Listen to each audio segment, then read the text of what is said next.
안녕하십니까, 양영지입니다. 우리는 지난 시간부터 생명세계에 대한 생명세계를 어떻게 연기적으로 이해할 수 있나, 연기적 구조에서 생명세계를 어떻게 바라볼 수 있나 하는 것을 살펴보고 있습니다. 사실은 그러한 생명세계는 연기적 구조 위에서만 연기적으로 바라보아야만 제대로 이해할 수 있다 하는 말씀을 드렸습니다. 그래서 지난 시간에 이어서 이번 시간에도 다시 진화론에 대해서 살펴보도록 하겠습니다. 요새는 이제 진화 생물학이라고 하죠. 그것에 의하면은 지구의 생명체는 그 최초에는 무기물에서부터 어떤 태양으로부터 오는 강력한 에너지에 의해서 유기물이 생성됐고, 유기물에서부터 생명물질이 만들어졌고, 그 생명물질로부터 원시 생명체가 만들어지면서 진화의 역사가 시작되었다고 이해하고 있습니다. 그리고 그런 진화의 역사는 우리가 여러 가지 증거를 가지고 있을 텐데, 오늘은 진화의 증거가 무언가 하는 문제를 과학적으로 살펴보도록 하겠습니다. 현대과학을 동원하지 않더라도 진화는 우리가 경험적으로 상당히 그럴듯하다 하는 것을 지난 시간에 마지막에 진화의 경험적 증거에 대해서 말씀을 드렸던 적이 있습니다. 이런 것들은 이제 비유한다고 하면 이런 것 같은 거예요. 우리가 지표면에서 보면은 지구의 그런 그 평평한 땅이 정말 수학적인 평면이라고 이해할 수 있을 것입니다. 그 수학적인 평면이라고 하는 건 정말 지구의 그 지표면 자체가 그냥 평평하다는 거예요. 평평하다는 것은 우리의 경험으로 보면은 거기에다 이제 물을 부으면, 이 탁자 같은 게 이제 평평한 거죠. 여기다 물을 부으면은 이 물이 다른 데로 흘러가지 않고 이렇게 있는, 움푹하게 파이지 않으면서도 이 물이 거기 그냥 있는 그런 상태가 평평한 상태가 될 텐데, 가령 평평하다는 것을 그렇게 국소적으로 보면은 그것만으로도 충분하지만 지구 전체적으로 보면 어떻겠는가 하는 생각을 해볼 수 있습니다. 그러니까 지구가 이렇게 둥그런데 이 지구가 둥근 지구에서 물이 흐르지 않은 평면이라는 것은 얘가 이렇게 된 이런 수학적 평면이 아닙니다. 만약 이런 커다란 테이블이 이렇게 되어 있는 그런 테이블에 여기다 물을 갖다 놓으면 쭉 가운데로 흘러 들어가겠죠. 지구의 전체로 본다고 하면은 그 지구라고 하는 큰 전체 위에서 물이 흐르지 않는 어떤 평면이라는 것은 지구를 감싸고 있는 그런 구의 평면 위에 물을 놔야지 물이 흐르지 않는 거란 말이에요. 이거는 우리의 국소적인 경험, 아주 부분적인 세계하고 접했을 때의 경험하고 전체 세계를 접했을 때의 경험하고 상당히 다를 수 있다는 것을 보여줍니다.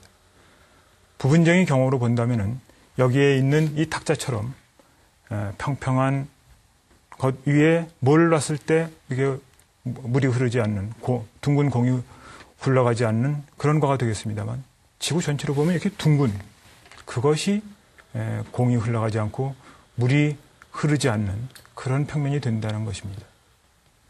이런 것이 생명 진화에 대해서도 거의 같이 성립한다는 것이죠. 우리가 생명이라고 하는 것을 짧은 시간 안에 본다고 하면은 어떤 하나의 생명체가 그 다음 세대의 생명체로 그대로 생명의 속성이 계승되는 것처럼 보여서 생명체가 변화하지 않는 것처럼 보이지만, 상당히 긴 역사, 적어도 수억 년 이상의 역사를 통해서 생명을 바라본다고 하면은 생명의 종이 계속적으로 변화해 갔고 생명이 달라지고 생겨나고 없어지고 하는 그런 계속적인 경험을 그런 역사가 펼쳐졌다 하는 것이죠. 그래서 국소적인 경험, 국소적인 관측하고 전체적인 경험, 전체적인 관측하고는 상당히 다를 수가 있다. 그래서 그것이 생명의 진화의 역사에 대해서도 똑같이 그런 얘기를 할 수 있다. 진화의 전 역사, 생명의 전 역사를 본다면은 생명체는 우리가 짧은 시간의 경험으로 얻게 되는 지식과는 상당히 다르게 변화해 간다, 무상하다 하는 이야기가 됩니다. 그래서 지난 시간에 그 진화의 경험적인 증거에 이어서 오늘은 진화라고 하는 것이 그럼 어떻게 우리가 생명의 역사라고 이해할 수 있는가, 진화는 어떤 과학적인 증거가 있는가 하는 것 등을 몇 가지로 살펴보도록 하겠습니다. 우선 제일 먼저 생각해 볼 수 있는 것이 진화의 해부학적인 증거가 됩니다. 이거는 우리가 제일 그럴듯한 얘기가, 가령 동물원에 가서 기린을 보면 기린은 목이 굉장히 깁니다. 그리고 쥐는 목이 굉장히 짧고 우리는 뭐 쥐보다 조금 깁니다만, 근데 그렇게 생명체의 겉보기의 모습은 굉장히 달라요. 그런데도 기린이나 쥐나 우리나 똑같이 목뼈는 7개라는 거 하는 거죠. 그러니까 이거는 겉모습과 다르게 그 내부의 구조가 상당히 동일하다 하는 것을 보여줍니다. 이거는 목뼈뿐만이 아니라 두개골도 마찬가지입니다. 뭐 코끼리라든가 고래라는 것은 그 머리가 굉장히 크죠. 두개골이 굉장히 큽니다.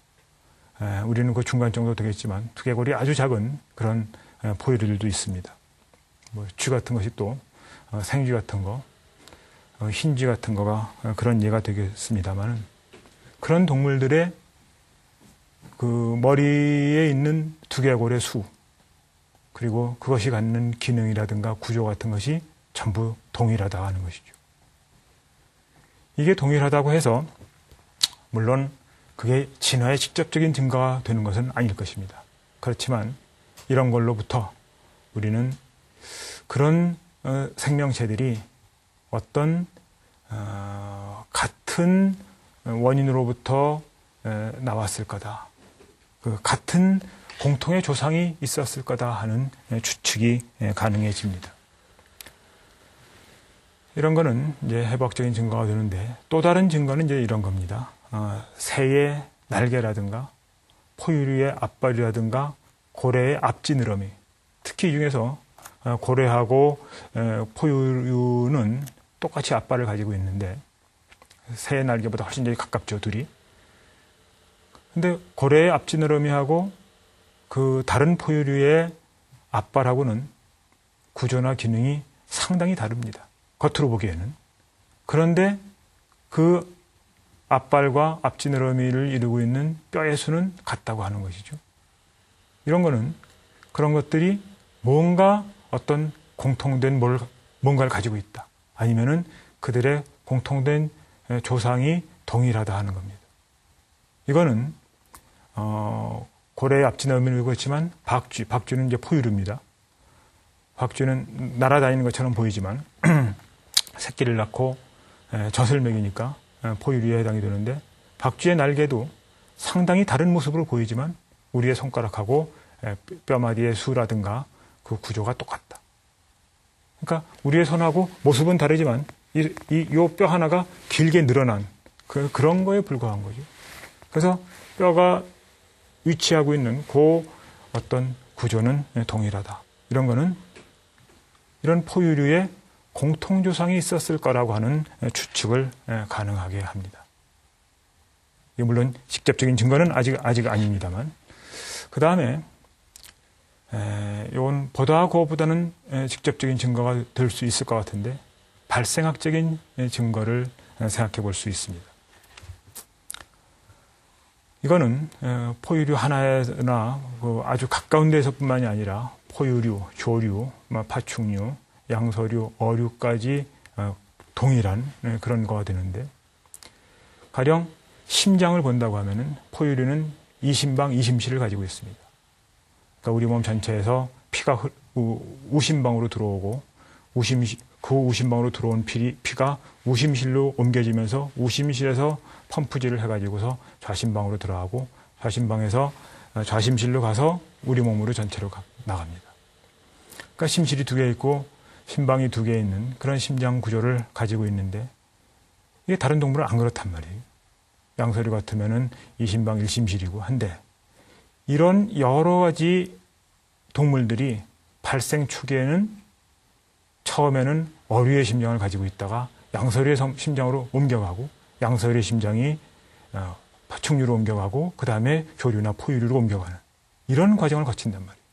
그러니까 포유류의 새끼가 엄마의 뱃속에서는 처음에는 어류의 심장과 같은 구조를 갖게 됩니다.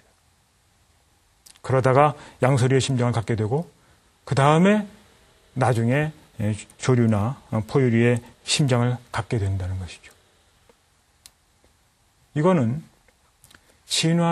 지구상에서 진행됐던 10억 년 이상의 진화의 역사가 발생이라고 하는 아주 짧은 기간 동안에 반복된다고 하는 것처럼 보이는 겁니다.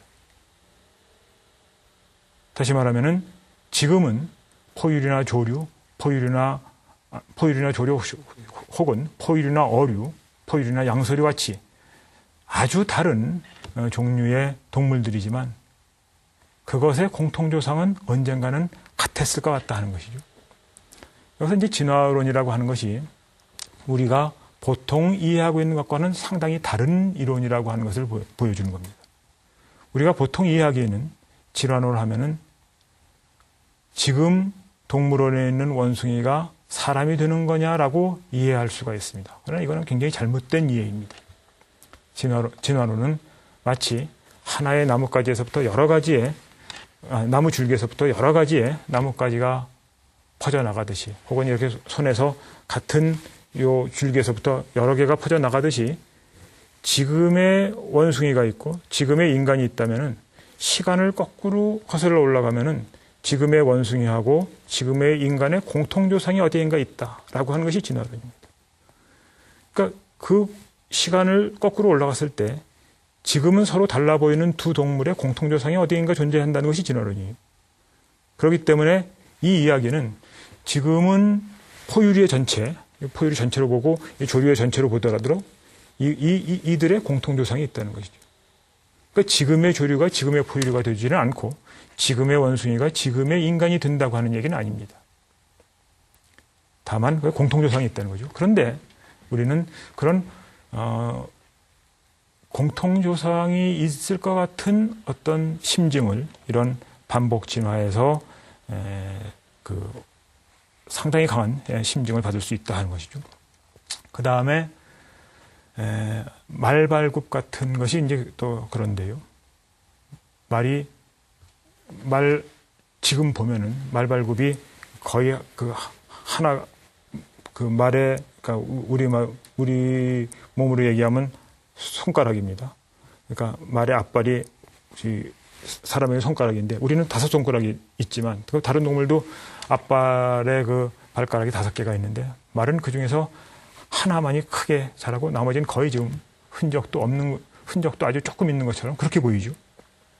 그런데 말의 경우에 발생 초기에는 다른 동물과 마찬가지로 5개의 발가락이 보이다가 그것이 점점 없어지고 하나의 발가락만 가운데 발가락만 크게 해서 이제 태어나게 된다고 하는 거죠. 이런 거는 그 발생 과정에서 진화의 전 역사 동안에 이루어졌던 어떤 그 역사가 축소돼서 발생 과정에 나타나는 것이 아니냐. 그러니까 화석에 나타나는 진화의 역사가 짧은 발생의 기간 동안에 그대로 반복된다.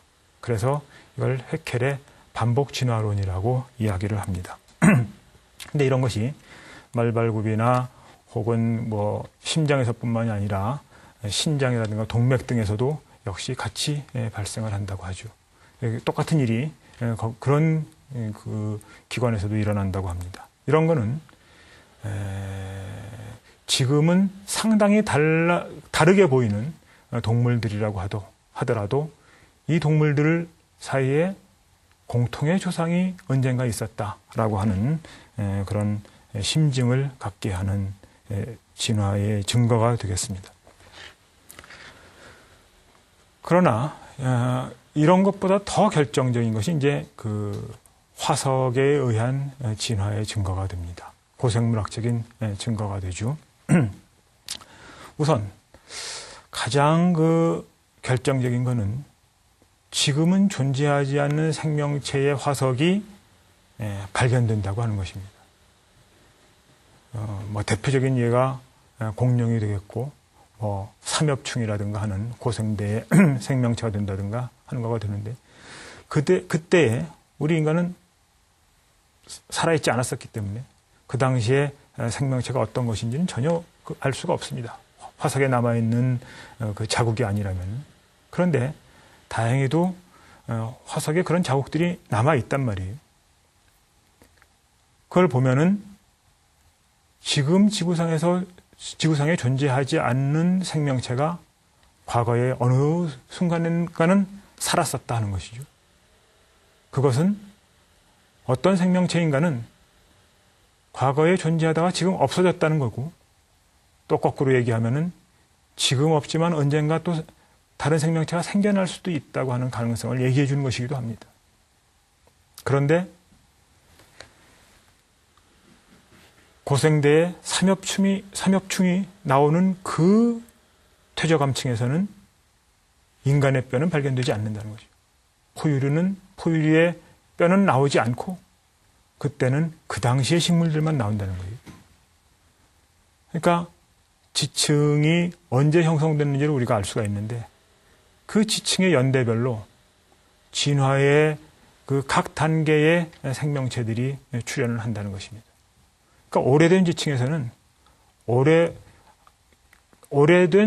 오래전에 살았던 동물들만 나오고 최근에 그 퇴적이 된 지층에서는 최근의 동물들만 나온다.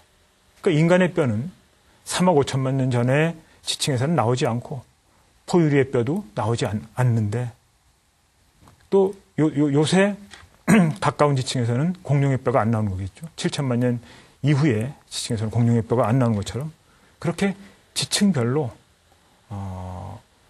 그 진화의 과정에 따라서 어떤 지층에서는 어떤 특정한 시대에 살았던 동물의 혹은 식물의 그 잔해만이 남아있고 또 어떤 지층에서는 다른 시대에 살았던 동식물의 잔해가 남아있다. 그래서 지층이 퇴적된 연도에 따라서 가령 척추동물이라고 하면은 어류가 있고 그 다음에 그거보다 이후에 퇴적된 층에서 양서류가 나오고 그 다음에 파충류가 나오고 그 다음에 조류나 포유류가 나오는 이런 역사를 보여줍니다. 이거는 오래된 지층에서 오래된 생명체가 나오고 그런 생명체들이 진화의 어떤 발생 과정하고 일치한다고 하는 것이죠. 그래서 그 진화의 전 단계에 있었던 하등한 동물은 오래된 지층에서 발견되고 시간이 점점 지날수록 고등한 생명체의 잔해가 발견된다는 거죠. 더군다나 이제 시조새 같은 것이 이해가 되는데 지금은 존재하지 않는 거지만 어떤 두 종류의 중간종에 해당되는, 그러니까 파충류와 조류의 중간종에 해당되는 시조새 같은 생명체가 살았다는 것이죠. 그러니까 파충류에서부터 조류로 진화해가는 과정의 징검다리 역할을 했던 것으로 보여지는데 현재는 존재하지 않는 시조새 같은 화석이 나오는 것은 파충류에서부터 조류로 진화해가는 어떤 역사를 보여준다는 겁니다. 그 외에도 이런 화석, 다시 말하면 고생물학적인 증거는 상당히 여러 가지가 있습니다. 중앙아시아에 보면 그러니까 중앙아시아가 이제 화석이 굉장히 많이 발견되는 그런 곳입니다. 중앙아시아에서 보면은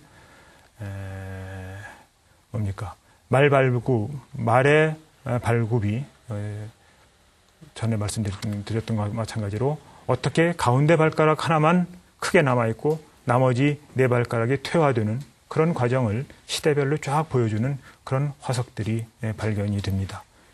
200여 종의 말발굽 화석이 중앙아시아의 그 건조한 지대에서 나오게 되는데 이러한 것은 말발굽이 어떻게 시간에 따라서 변화해 갔는지를 보여주는 것이죠. 그 외에도 코끼리의 코가 어떻게 시간이 지나면서 지금처럼 점점 길어졌는지를 보여주는 그런 화석도 있고, 또 지금은 존재하지 않는 맘모스의 잔해가 얼음층에서 발견되기도 하고 그럽니다. 그런데 진화에 대해서 이제 반대하는 사람들이 드는 이런 화석의 증거, 고생물학적인 증거에 대한 반론 중에 하나가 이제 이런 거가 있습니다. 진화라고 하는 것을 입증하기에는 너무나 이 증거가 증거의 수가 작다고 하는 것이죠. 증거의 수가 이게 너무 적기 때문에 이것만으로 진화를 제대로 진화의 증거로 삼을 수 있겠느냐 하는 그런 반론이 있습니다. 근데 우리가 이제 경험적으로 보면은 어떤 생명체가 죽어서 그 생명체가 어떤 자신이 살았던 증거를 남긴다는 것은 굉장히 어려운 일입니다. 그러니까 가령 보통 동물이 죽게 되면은 다른 동물이 와서 이제 다 먹게 되고 뼈 같은 좀 단단한 거라고 하더라도 결국은 다 부패되게 됩니다. 그렇기 때문에 어떤 습기가 차 있는 지역이라든가 그런 지역에서는 동물의 잔해가 남는다는 것 자체가 사실은 거의 불가능합니다. 그래서 건조한 지역에서 그것도 또 그냥 뼈가 남는 게 아니라 어떤 거기에 다른 바위가 들어오면서 그 바위 속에 이제 어떤 모습이 남아져야 되는데, 그렇게 어려운 조건을 거쳐서 바위 속에 어떤 잔재가 남아있다고 하더라도 거기에 무슨 커다란 지층 변화가 일어나든가 한다면 또 손실될 수도 있고, 그래서 화석이라고 하는 것이 진화의 증거로 남는다는 것 자체가 굉장히 어려운 그런 조건 하에서 남는 거죠. 그렇기 때문에 중앙아시아처럼 상당히 건조하고 그 다음에 지층 변화가 지질 변화가 크게 없었던 그런 지역에서만 화석이 남을 수 있습니다. 근데 이제 우리나라에서 남해안 지방에서 이제 공룡 발자국의 화석 같은 것도 있는 걸 보면은 어떤 지금은 존재하지 않았던 생명체가 언젠가는 분명히 존재했었다 하는 증거라고 볼 수가 있겠습니다.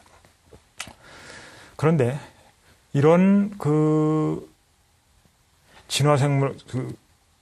진화의 고생물학적인 증거 외에 가장 결정적인 증거는 최근에 이제 분자생물학의 발전과 함께 나왔다고 볼 수 있습니다.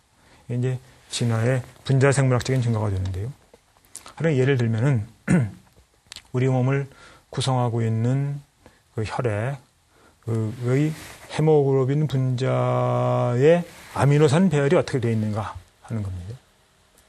근데 이제 이런 아미노산 배열이 우리하고 비슷한 동물의 경우는 배열이 거의 비슷하고, 그 다음에 다른 동물로 가면서 이 배열이 상당히 달라지는 것을 볼 수가 있습니다. 그래서 이제 요거에 대해서 이제 계산을 해본 게 있는데, 한 예로 어떤 단백질의 아미노산 배열이 하나 치환되는데 한 600만 년 정도 걸리는 걸로 계산이 되는 것들이 있습니다. 그래서 그런 계산에 의하면은 지금의 원숭이하고 지금의 인간하고 사이에는 그런 배열이 몇 개가 틀렸다. 그러면은 몇 년 전에 지금의 원숭이와 인간의 공통조상이 있다. 이걸 갖다 이제 시간을 역으로 계산을 하는 거죠. 이런 계산에 의하면은 사람과 말은 1억 년 전에 갈라진 것으로 계산이 됩니다. 다시 말하면은 지금의 인류하고 지금의 말은 1억 년 전으로 시간을 거슬러 올라가면 그때 공통의 조상이 존재했다는 것이죠. 그리고 이런 계산에 의하면은 지금의 포유류하고 다랑어 사이에는 4억 년 전에 그 둘의 종이 갈라졌다고 하는 거죠. 지구 역사가 38억 년인데 결국은 그렇게 되면 지구의 모든 생명체가 거의 하나의 최초 생명으로 이렇게 모아져 가게 될 것입니다. 이런 계산에 의하면 지금의 척추동물하고 효모, 술을 빚거나 하는데 쓰는 거죠. 그러니까 지금 보면 척추동물하고 효모는 굉장히 다른 거, 공통의 조상이 전혀 없을 것 같지만 그 경우에도 20억 년을 거슬러 올라가면 20억 년을 거슬러 오면 그런 생명체밖에 없었을 테니까요. 20억 년 전에 지금의 척추동물과 효모의 공통조상이 있다 하는 겁니다. 이거는 분자생물학적으로 우리 몸을 구성하고 있는 물질들이 어떻게 조금씩 변해갈 수 있는가, 그런 어떤 치환이 어떻게 생기는가 하는 그런 증거가 되겠습니다. 이거는 진화의 가장 결정적인 증거가 될 수 있다고 봅니다. 그래서 이러한 증거들이 있기 때문에 진화라고 하는 것을 일어나지 않았다. 우리가 경험적으로 본다고 하면은 진화가 일어나지 않는 것처럼 보이지만 긴 시간에 걸쳐서 보면은 진화라는 것은 당연한 것이고 여기에는 여러 가지 생물학적인 증거가 있다 하는 이야기를 드릴 수 있습니다.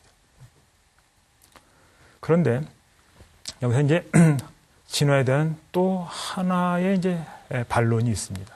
그 엔트로피라고 하는 것을 사용하는 반론인데, 엔트로피라고 하는 건 이제 이런 겁니다.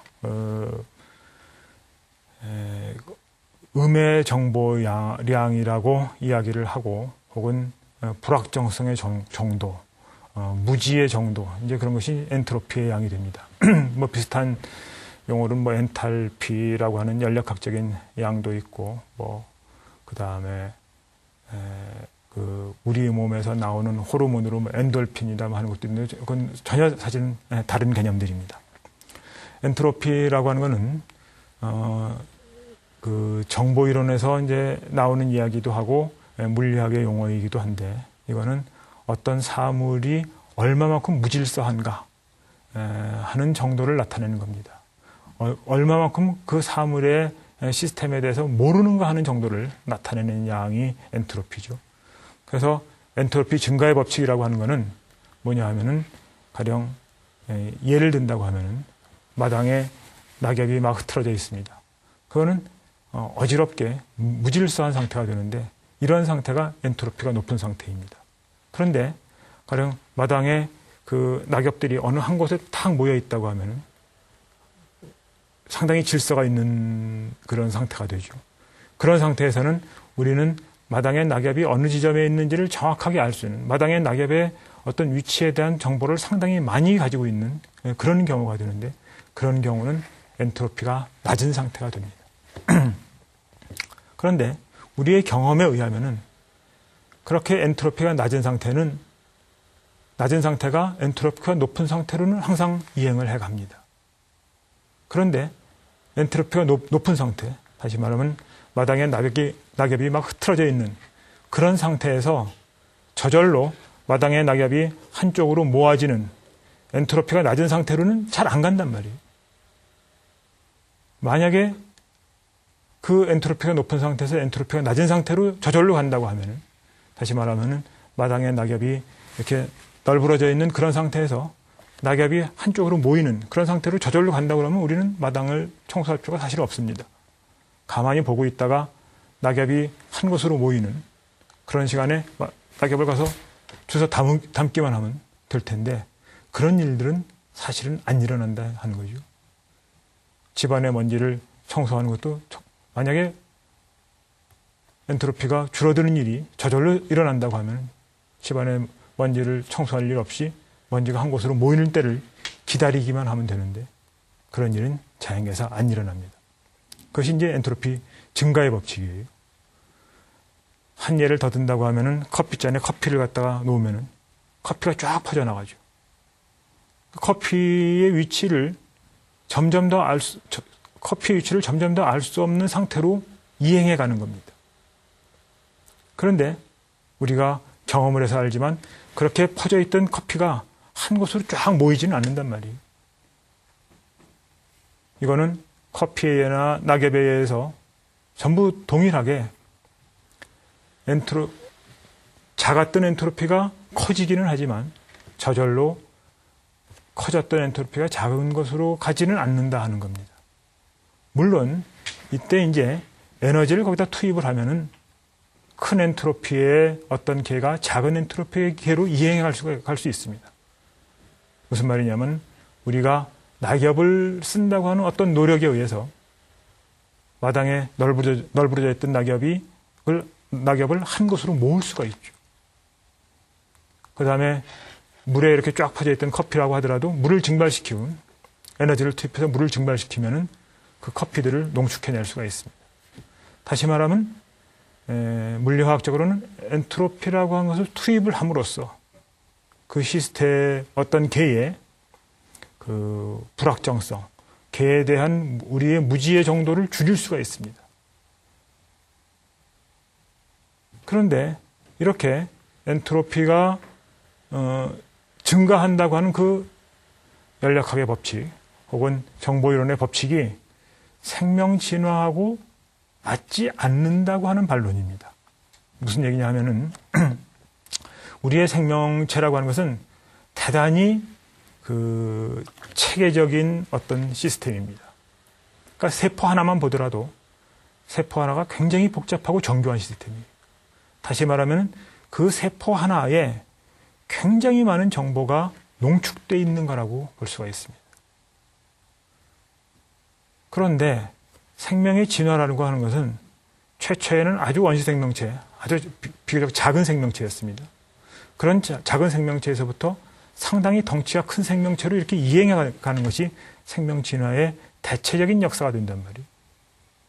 그 말은 뭐냐면은 세포의 모임이 조그만 데서부터 세포의 모임이 굉장히 큰 그런 걸로 옮겨가는 그것이 생명 진화인데, 그렇다면 이때는 정보가 모여있는 요 분량이 작단 말이에요. 이때 이 큰 생명체, 고등 생명체는 정보가 모여있는 게 굉장히 큰 거예요. 그러니까 정보량이 작은 데서부터 정보량이 상당히 큰 걸로 이행해 간 것이 그것을 진화의 역사라고 우리가 대체적으로 이해할 수 있습니다. 진화의 역사가 그렇게 정보량이 작은 데서부터 정보량이 큰 곳으로 이행해 가는 것이었다면 엔트로피는 마이너스의 정보니까 진화의 역사는 엔트로피가 감소한 역사라고 볼 수가 있습니다. 만약에 그렇게 본다고 하면 진화라고 하는 것은 엔트로피가 감소한 것이고 연력학의 법칙은 엔트로피가 증가해야 된다고 하는데, 이것은 진화라고 하는 것이 물리화학적으로 불가능하다라고 하는 의심을 받을 수 있게 되는 것이죠. 그러나 이거는 어떤 한 부분, 한 개체만을 보았기 때문에 그렇습니다. 왜 그러냐 하면은 여기에 하나의 아주 원시 생명체가 여기에 커다란 생명체로 진화해가는 과정은 이 생명체 혼자만이 이렇게 가는 게 아니거든요. 그 생명체가 이렇게 큰 생명체로 이행해 가기 위해서는 거기에 굉장히 많은 에너지가 투입이 돼야 됩니다. 진화를 굳이 보지 않더라도 어린아이가 어른이 되는 과정도 마찬가지입니다. 어린아이는 세포의 수가 물론 작을 거고, 그렇다면 그 아이의 몸을 구성하고 있는 정보의 양도 작을 겁니다. 어른은 세포의 수가 많을 거고 정보의 양도 많을 거예요. 그러니까 어린아이가 어른으로 큰다고 하는 것은 정보의 양이 증가하는 거가 됩니다. 엔트로피가 음의 정보양이라고 하면은 이거는 어린아이가 어른으로 자라는 것이 엔트로피가 감소하는 그런 과정이었다고 이해할 수 있습니다. 그렇다면은 엔트로피 증가의 법칙이라고 하는 물리학의 법칙하고 모순되는 거라고 생각할 수 있는데 사실은 그렇지 않다 이거죠. 왜 그렇지 않느냐 하면은 어린아이는 자기 혼자서 어른, 이 조그마한 생명체가 커다란 생명체로 혼자 이렇게 변화해 가는 게 아니거든요. 그 조그마한 생명체가 커다란 생명체로 변화해 가기 위해서는 그 자라나는 과정에서 굉장히 많은 무언가를 먹어야 합니다. 그 아이가 어른으로 자라면서 음식물을 먹고 그거를 배설하면서 엔트로피를 증가시켜야 되죠. 그러니까 이 아이 하나, 이 어른 하나만을 본다고 하면은 우리는 얼핏 그것이 엔트로피가 감소하는 과정이라고 생각할 수 있을지 모르지만 이 아이가 주변 환경하고 이렇게 상호작용을 했던 그 전체를 본다면 직접적으로는 많은 음식물을 먹고 그것을 배설했다고 하는 그 과정 전체를 본다면 어린아이가 어른으로 자라는 동안에 엔트로피는 분명히 증가하게 된다는 것이죠. 이것은 생명체의 진화에서도 마찬가지입니다. 박테리아나 아주 원시 생명체 같은 기본적인 생명체에서부터 지금의 고등 생명체까지의 진화, 그 하나하나의 생명체를 본다고 하면 그 하나하나의 개체가 가지고 있는 정보의 양은 분명히 늘어났을 것이고 그러면은 우리는 엔트로피는 줄어든 것처럼 이해할 수 있습니다. 그러나 그거는 그 하나만을 본다고 하는 거예요. 그 하나만 봐서는 사물의 그 진면목이 드러나지 않게 됩니다. 여기서 다시 어떤 하나의 생명체가 다른 고등 생명체로 진화한다고 하는 과정은 그 주위의 환경하고의 어떤 역동적인 관계, 그 주위의 환경과 맺는 어떤 인연의 관계에 의해서 가능하다고 하는 것이죠. 그 모든 것을 본다고 하면 물론 이 과정에서 계속적으로 태양으로부터 에너지가 공급이 됩니다. 그 에너지가 공급이 되기 때문에 조그만 생명체가 큰 생명체로 진화할 수 있었다. 하등 동물이 고등 동물을 진화할 수 있었다고 하는 것이죠. 이것은 마치 마당에 널려있는 낙엽에 우리가 에너지를 가하게 되면 그것을 한 군데로 모을 수 있다. 그런 어떤 노력에 의해서 엔트로피가 큰 시스템이 엔트로피가 적은 시스템으로 변화해 갈 수 있다고 하는 그런 거가 됩니다. 그래서 엔트로피 증가의 법칙도 연력학적으로 물리학에서의 엔트로피 증가의 법칙도 생명 진화의 어떤 전 역사하고 모순되는 것은 아니다 하는 것입니다. 그리고 이런 것은 우리가 생명이라는 하나의 개체가 또 다른 개체로 그냥 옮겨가는 그런 것이 아니라 생명이 이 과정에서 주위의 모든 것하고 연관과 의존의 관계 위에서 변화해 간다고 하는 것이죠. 그리고 하나의 생명체가 다른 생명체로 변화해 갈 때 그것은 그 혼자서 변하게 하는 것이 아니라 다른 것하고 같이 변화해 간다 하는 겁니다. 그것은 이제 공진화라고 합니다. 같이 진화해 간다고 하는 것이죠.